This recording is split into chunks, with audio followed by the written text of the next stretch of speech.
All right, and we are back with our last talk of the day and a slight change in schedule. Y'all have to listen to me now. So what am I talking about today? Well, oh my God, it's happening to me now. After Xander's revenge. Okay, let's try this again. What am I talking about?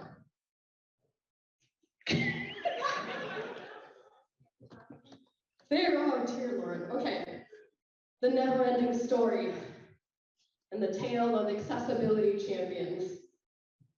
So I don't even know where this idea came from, but for me, I wanted to kind of go through and talk about accessibility champions, but through and via inspiration of the monomyth framework, famously known as the hero's journey. And by kind of talking about game accessibility and being a champion in this space, and kind of comparing it to what Atreyu goes through, Neverending Story, I thought we could identify with the parallels of his journey and the path of being an accessibility champion. And that's it.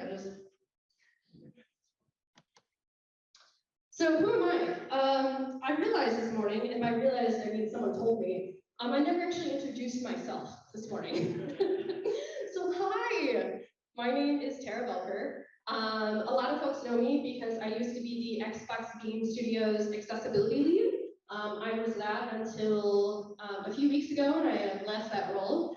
But a lot of other people know me because I'm the co-director of the Game Accessibility Conference, where you are right now. And rest in peace, Mixer. And yes, some people know me from Mixer. You're always in our hearts. It's okay, I can talk about that now that I'm not at Microsoft. So I've been in game development for over 15 years. Over 10 of it has been in accessibility. And I am the world's biggest Alan Wake fan, and I need to shove it into every presentation, and there wasn't a way to naturally do it in this one, so I just put a picture of me wearing an Alan Wake sweatshirt so that we can make sure that everyone knows how much I love Alan Wake. But we're not here to talk about Alan Wake, although I wish we were. We're here to talk about accessibility. And as everyone here knows, accessibility matters. It's incredibly important. We've literally been hearing all day about how it's key. And because accessibility is important, accessibility champions are heroes. You are doing great work. But you know what? Being a hero isn't easy. Now, I realize not all of you may have married someone with a minor in English, and so maybe you're not nearly as familiar with the hero's journey as some other folks. So what is the hero's journey? Well, in this framework, it's the cycle that a hero will go through to kind of fulfill themselves and reach their true calling. You can find tons of breakdowns about the hero's journey. There's like 1 million of them about Star Wars and Luke Skywalker's hero's journey. Like, this is everywhere. So it always starts with a call to adventure, which for us is the call to accessibility. And you go through this kind of period of known, you get assistance, you'll transform. At some point you'll have this really, really, really low point, and then something happens, and then you come back, and the cycle kind of starts all over again. And so this is the journey that we all go through as accessibility champions. So if we think back to the beginning of the never-ending story, there is a call to adventure, quite literally, for Atreyu. He is called to help save everything from the nothing. And for us, that call to adventure is going to be discovering the need for accessibility in video games. And we all learn through different ways. Sometimes we learn through a personal experience. We personally are blocked from being able to engage in something because of our own needs and disabilities. Sometimes we find out from a friend or family member. Sometimes you find out via Twitter when someone tells you, hey, I can't play your game. You learn that there's a need for accessibility. And if you're here, it's because you know it's important and you want to help people. You have your call to adventure. But once you have that call to adventure, we all have that moment of reluctance and doubt, just like Atreyu did at first, right? He talked about how he was just a warrior of the plains people, and he's just a kid, and even the people around him were like, look at you, you cannot be the great warrior. We will go through that. We will have that moment of, but I'm not the accessibility specialist. I am not someone personally affected by this disability. I am X, Y, Z. You will think of a million reasons why maybe you shouldn't start this call to adventure. But it's going to be okay. Because coming up to help you is going to be some sort of supernatural aid. Now, in Atreyu's journey, he literally got a necklace to protect him. And as much as I would love to have accessibility amulets to hand out to all of you today, I unfortunately do not have them. I hope the Battenberg macaroons were a helpful substitute, but I know it's not the same. But there are things you can find, because supernatural aid doesn't have to come in the form of an object. It can be a person. So for us in the accessibility space, we can get our aid by finding guidance and inspiration in advocacy leaders and people working in the accessibility space.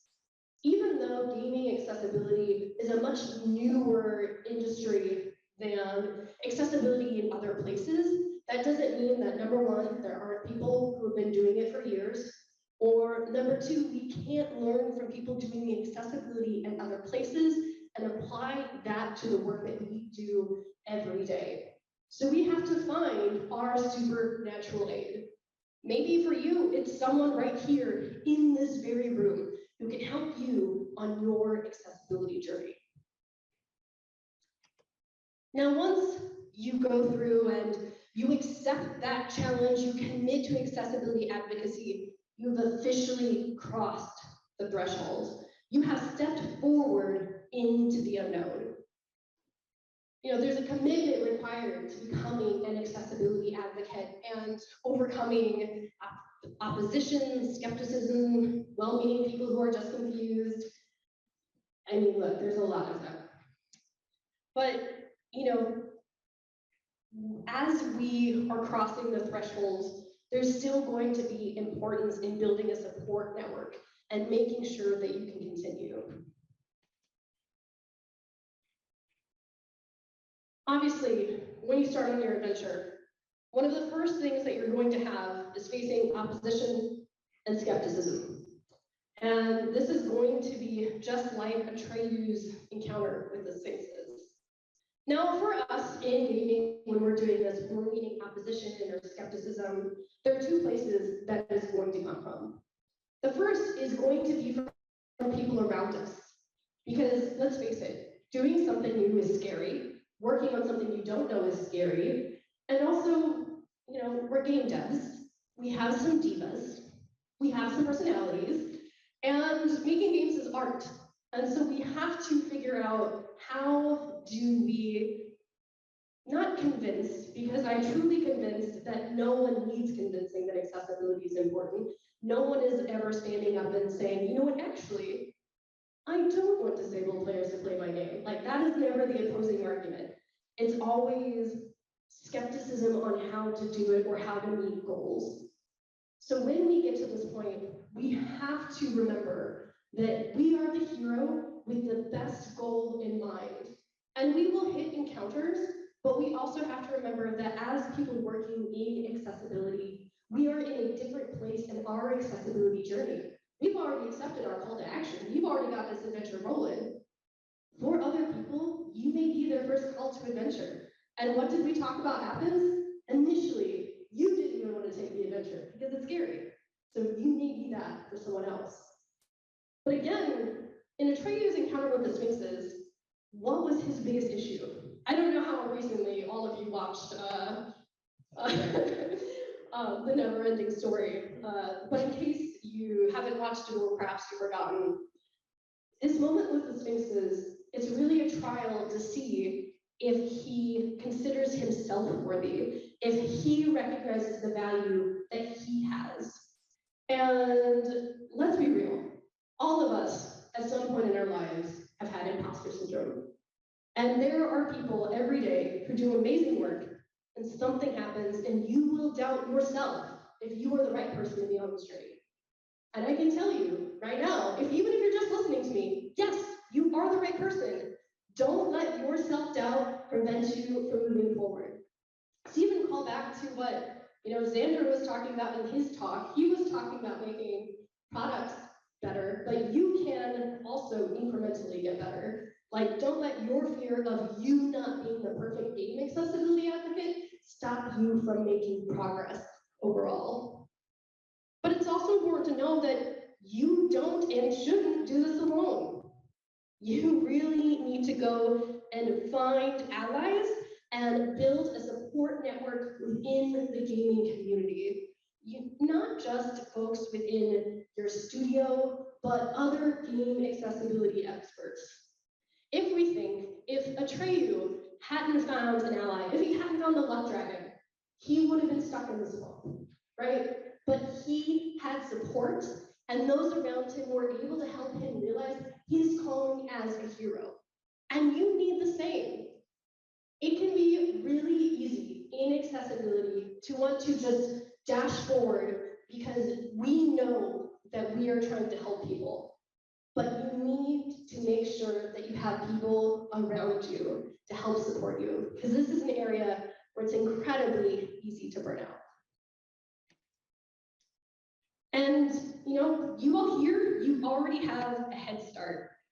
The logo on screen is a cute little three-legged alligator with a pink heart. This is an example of internal branding of a accessibility group for King. They have their alligators. And do you know what? That builds community. So with all of you here today, first off, you already have everyone else here at this very conference, as well as the IGA Game Accessibility SNAG, to help bolster you, to support you, and to be there for you. And beyond the people here that are across the industry body, I'm sure you have some sort of internal group that you can work with and support. It could be fledgling. It could only be you and one other person, but that is still support, and that is still key. And recently, just at last GDC, Xbox also released all of their Gaming for Everyone documentation that have been built over years, and that's something that you can grab on and find other people who are grabbing that information. There are already groups there, so the key again is you don't have to do this alone. You need support, because as you continue, there are going to be trials and challenges. There are going to be obstacles that you as accessibility champions will encounter. And there's an importance in learning and adapting and being creative to solve these issues. It is going to be a scary time. I remember the first time watching Never-Ending Story, when Atreyu gets to the cave, that's a scary time, right? But you know what? He had a moment of doubt and he continued. So for us in our work, when we have that moment where we're getting ready to hit issues, we again have to remind ourselves, we are the heroes. We are pushing for inclusive design and features. And some of these obstacles, they're going to make us really, really sad. Just like Atreyu in the Swamps of Sadness when he lost our attack. That was I mean, as a child, that was like the most gut-wrenching thing I've ever seen in my life, right? And it's part of the hero's journey. When we are in game dev, we are going to have those moments where something that we know is deeply important, that something that could make a difference for a player, for whatever reason, doesn't make it. And that is absolutely so hard. I remember years and years ago, when I worked at Irrational Games, I worked on BioShock Infinite, and I think we all know by now that game was a hot mess for a lot of reasons. But there was a moment for me working in that studio that it was my swamp of sadness. So we had remap rule controls in the game, which was something I had to fight for like months to even get in. And we finally got it in as we were already crunching to try to get this game out the door. And it was buggy as hell. And we were already not going to make our ship date. And so for me, I was personally ready to like do whatever I could to help get this in. And it came to a point where we were just like, is it too broken to fix? We are cutting it, we don't have time. Because we were so past our schedule, we were already crunching so hard. So remappable controls got cut. And I remember like the angriest I've ever been, like walking into Rod Ferguson's office and being like, what the fuck, Rod? Like, how dare you? And like starting to cry because I had never had something I worked so hard for get cut. And remappable controls is a super big deal for a lot of gamers, right? So at that moment, he looks at me and he's like, Tara, you know we wanted it in. This is game dev. And he poured me a glass of whiskey and he sat me down and he let me cry for a moment. And then he was like, but go do some work and we'll see what we can have make it, right? So that was a moment I could not see past. I was so upset about this feature I wanted to have, wasn't making it in. And to me at the time, it was the end of the world. But you know what? We have done so much more. I went on to do so much more. So you will have those moments, but those moments don't stop you. And game dev is really, really, really hard, especially in accessibility. I mean, for some of us, we are working on projects that are in IPs that have been live for years, and you're retrofitting. You're trying to do or change things that may have been decided literally a decade ago. You may be stuck in an engine that just really does not want that thing to work. It is hard and you will have battles. And especially as we go forward, we have to make sure, this year has been the era of do more with less. So how do we scale? How do we make sure we're getting the most out of it? So it's okay, like give yourself permission to be upset. Give yourself permission to know that you are in your moment of sadness, because that is part of the hero's journey and it is okay. Again, as accessibility champions, it's so easy to think like the rock monster, whose name I don't remember. There's such strong hands. You had something and then it got away. With accessibility, we can be so focused on what we could be, on what should be done, on what we know perfect is, that we let the little losses distract us from the bigger picture. And that is also one of the things that can bring on our imposter syndrome. We get so stuck on knowing what we could do that we lose track of what we have done, the impact we have had, the players we have helped. And it's in those moments that we truly are in the abyss. And it's when you are in this abyss that you have those moments of doubt and burnout that I know all accessibility champions have, let's be real. We've all been there. And that is so, so hard, but we can continue. As accessibility champions, you are burdened with the truth. Each battle you fight, is for the player, and if you lose that fight, you know that a player may not be able to play the game because of it. And that knowledge is in your head. You know where you could be, but you know where we are. And it's so easy to think, by letting this one thing I wanted, or this new process or whatever not happening, I know someone who won't be able to play the game. And as accessibility champions, we have such deep empathy and care for our players. And we get involved in the community, and we make friendships with our disabled players. And so it becomes even stronger, because now it's not just, oh, well, a player may not be able to play this. You think of a specific player that you now know can't play this. And that's why it gets so hard. And when you let all of that stack up, that's when you have your moment of doubt and burnout, similar to Atreyu's encounter with the Gamork, who I am so glad I put his name in, in my speaker's notes. If you can remember, literally, all Gamork was saying was like, people don't care, it doesn't matter, people don't have imaginations anymore, let the nothingness take everything. And you will have an internal voice in your head telling you to do the same once you've gotten into the abyss. And that's just with work. But the reality is, we are more than just people working at an individual company. We are people with personal and professional challenges. And if those stack on top, whatever challenges you're going to have at work, it will be even harder.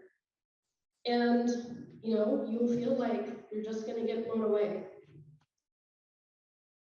But something will happen, and you will rediscover your purpose and motivation. Just like when the Crystal Palace was still floating there in the sky.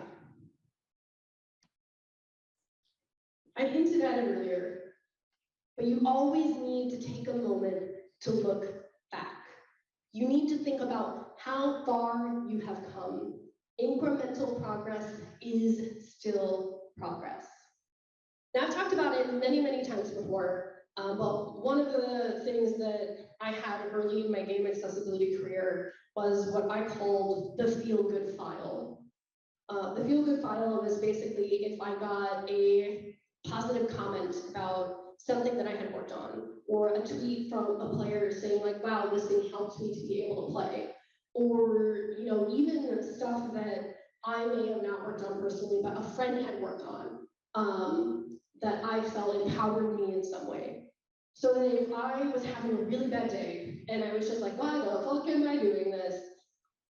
I could open that file, and I could see the impact that I personally was having. And I could remind myself that no, I am making a difference. Even if today I don't feel like it, I can look back and see how far we've come. Even now, looking back at just my career personally, like when I started in the game industry, there were not full-time game accessibility jobs. There weren't. That's how far we've come. We have people across the industry, in studios, publishers, indie, AAA, who are now full-time dedicated accessibility. And that has happened within my career in gaming. We're still so young, and we're still doing so much work exponentially.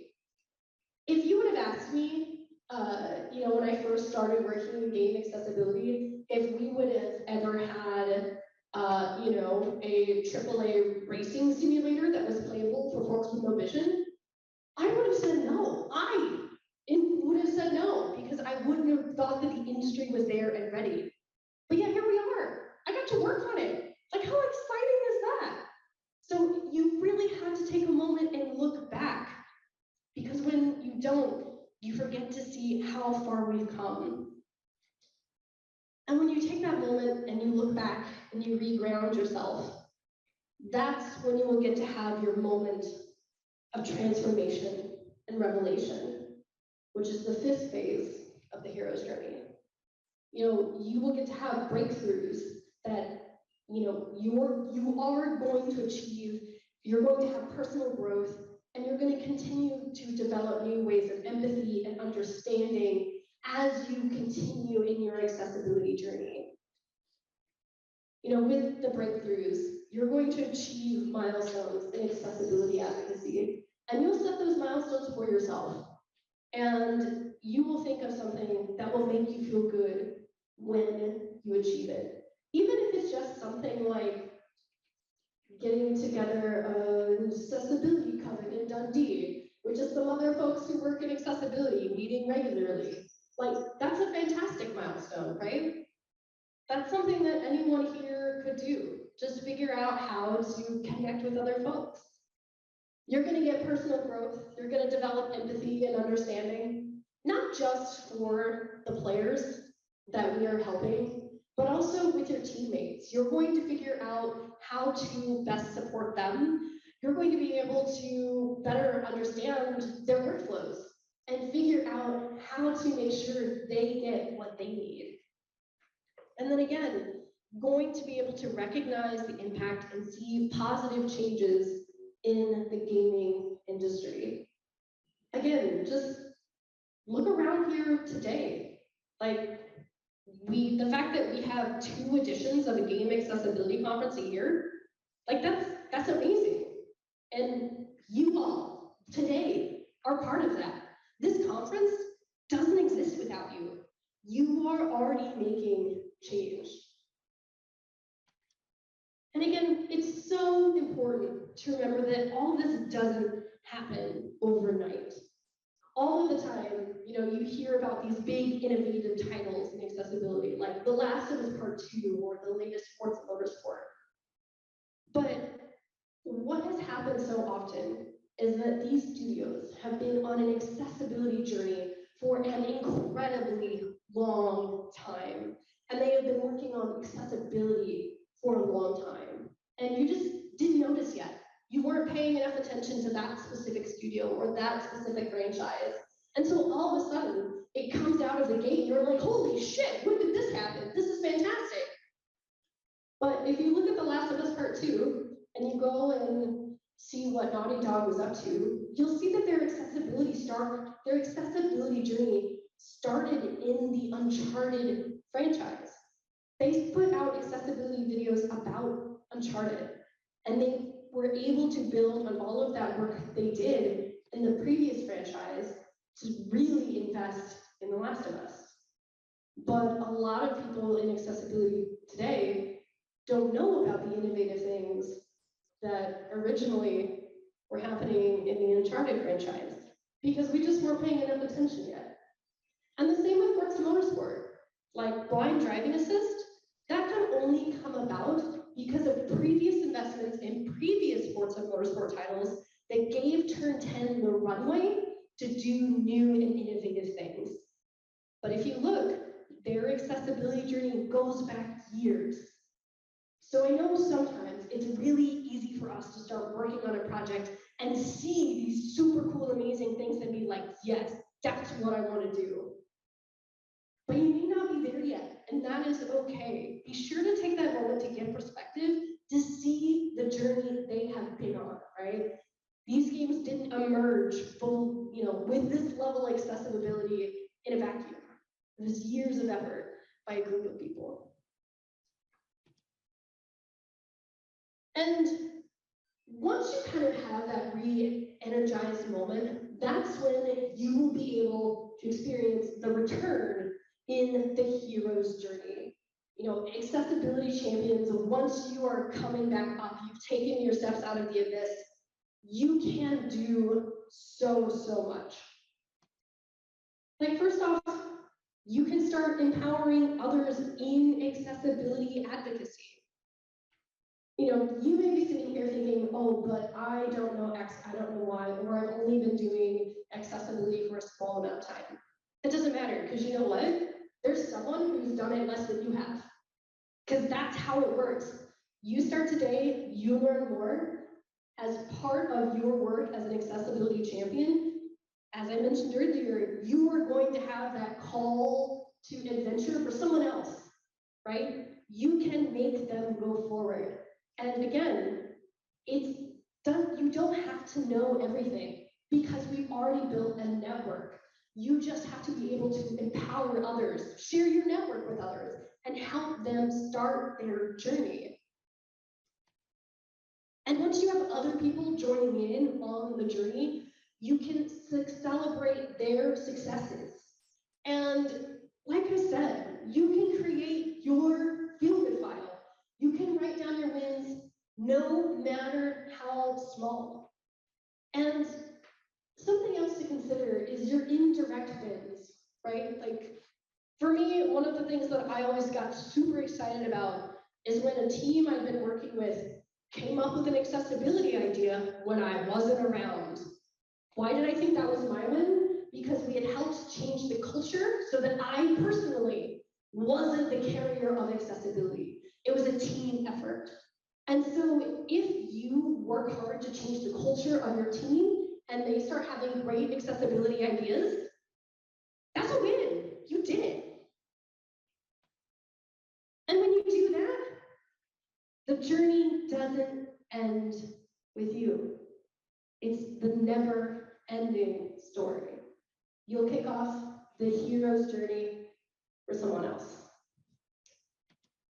And you can inspire future generations of accessibility and have your lasting legacy. And with that, we are officially closing day 1 of the Game Accessibility Conference. Please feel free to harass me on Twitter. I refuse to call it X. At Lady Voelker, which is LADIEAUPAIR. So thank you so much.